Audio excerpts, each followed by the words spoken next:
ខ្លួនឯងបេះដូងត្រូវរបួងបានឃើញជាក់ស្ដែង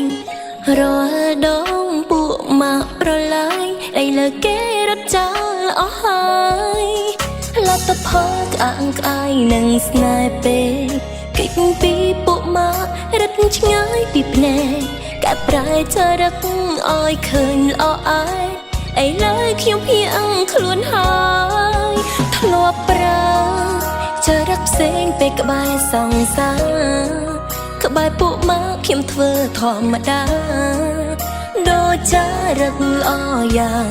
ណាគេនៅតែក្បត់ចង់ពោលសុំទ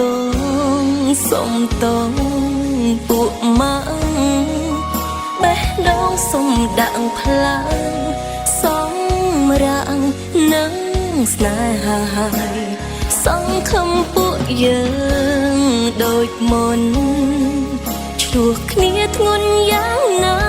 មិនបែកគ្នាឡើយបើពួកយើងមានសង្សារថ្ងៃក្រោយយើងកុំចោលគ្នា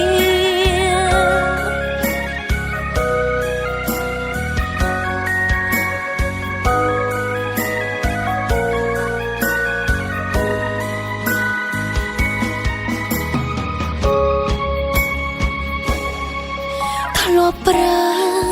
ចរិតផ្សេងពេលក្បែរសង្សារក្បែរពួកមកខ្ញុំធ្វើធម្មតា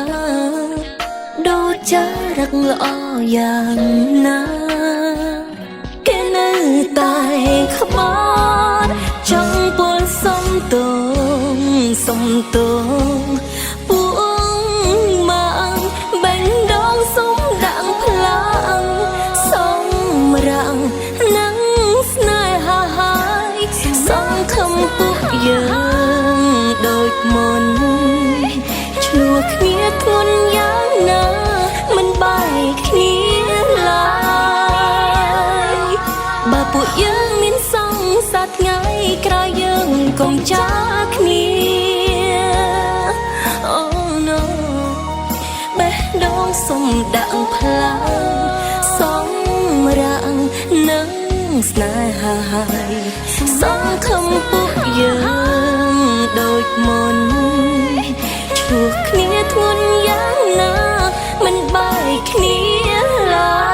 យ